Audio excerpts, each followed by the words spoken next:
في أوقات كتير بتضيع مننا في اللاشيء، والسبب واحد وهو انعدام الطاقة. شيء يخليك قاعد على السرير مش قادر تقوم، مع انك عارف انك لازم تقوم، بس لا، مش عارف تنجز وبتفوت فرص واحيانا خروجات سبحان الله. فالفيديو ده هدفه نوصل لكل مستهدفات الطاقة عشان نتخلص منها. وهم الخسارة يتبدد واقهر زمنا يتحداك. في يوم من الأيام كنت بشحت أفكار من أصحابي، واحدة صاحبتي ردت عليا بعتتلي إن احنا نتكلم عن وعي البني آدم بإيه اللي بيستنزف طاقته، سواء تجمعات أو العزلة أو أين يكن.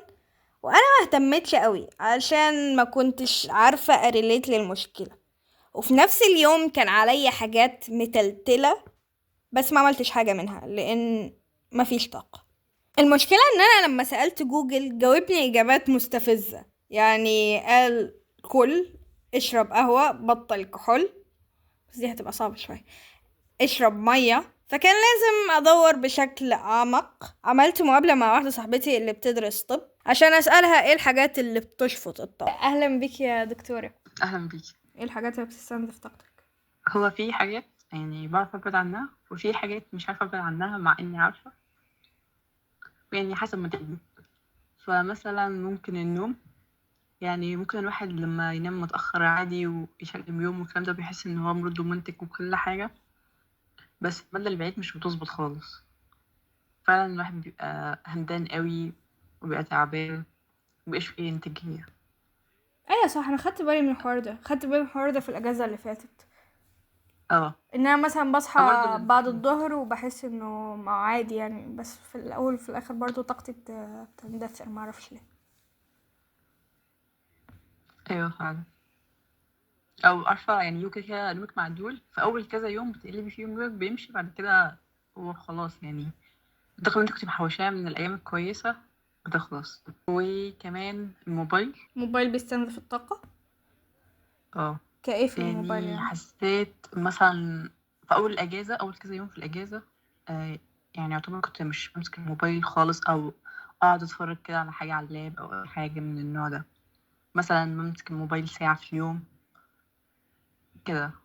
بس لما رجعت بقى إن أنا أقعد على الموبايل تاني، أيا يكن اللي بعمله، حاسة إن أنا برضو تعبانة طول اليوم ومكسلة، عارفة حالة كده ان انا مش قادرة اعمل حاجة. اوكي، يبقى كده 1 قلبان اليوم، رقم 2 القعدة.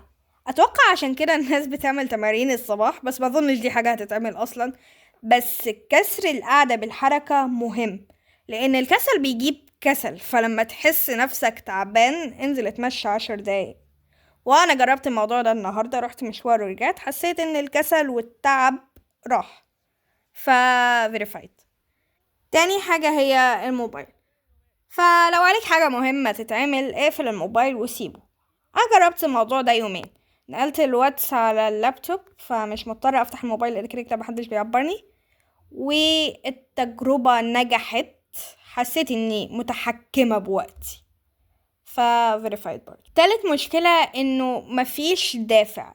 لو عايز تعمل حاجة معينة فلازم يكون عندك دافع قوي جدا انك تعمل الحاجة دي، لدرجة انك تقوم لها مخصوص. فمحتاج ان احنا نراجع اهمية الشغلة اللي هنعملها وقد ايه هي هتفيدنا. ولو ليك اصحاب فخليهم يزنوا عليك شوية. رابع مشكلة وهي ان الحاجة اللي عليك تعملها مش سهلة وفيها عوائق كتير. فبتحصل استجابة الكر والفر. البني آدم بيختار الفر لأن مواجهة الشغل أوقات بيبقى صعب ونسبة الفشل فيه كبيرة. مثلا انت عليك انك تقدم على شغل كتير، بس حاسس من أعماقك انك مش هتتقبل، فبالتالي الشغلانة تقيلة على قلبك. اما لو اشتغلت على السي في جامد قوي وذاكرت الشركات اللي هتقدم لها لدرجة ان نسبة قبولك في الحاجات دي بقت اكتر، البرير اللي مبني في مخك قدام الفعل ده هيقل. خامس مشكلة وهي الأكل الغير صحي.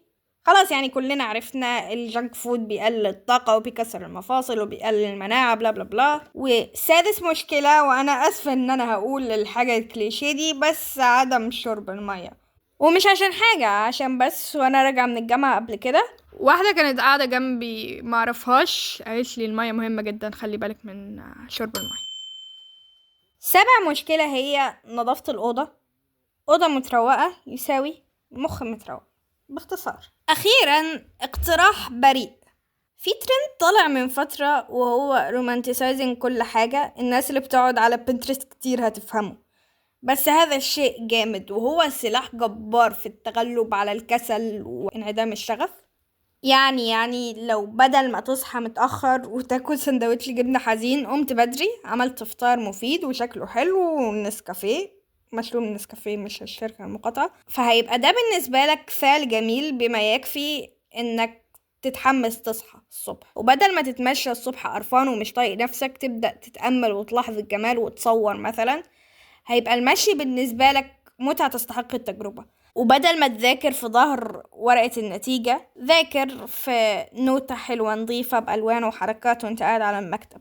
وبدل ما تروح الجامعة جادد تروح أول ما المحاضرة تخلص جادد برضو. اعمل حسابك انك تقعد مع صحابك شوية بعد الجامعة، هيخلي على الأقل عندك شغف انك تصحى تروح الجامعة. توقع حاجة زي الاستمتاع بالحاجات البسيطة دي هتبقى شوية ممتعة وتدي البني آدم شوية شغف انه يقوم. واكيد في اسباب مرضية للتعب زي الاكتئاب والغدة الدرقية والانيميا ونقص فيتامين دي بلا بلا بلا، بس انا هنا بتكلم عن الاسباب غير المرضية. ومبروك، المرة الجاية اللي هتحس فيها انك تعبان هتفتح الليستة دي وتشوف المشكلة منين وتحلها.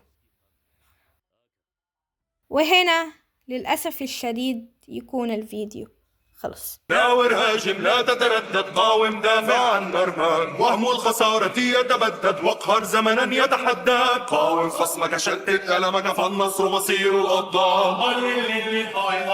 نحن أبطال الملعب، نركض العدو لا نتعب.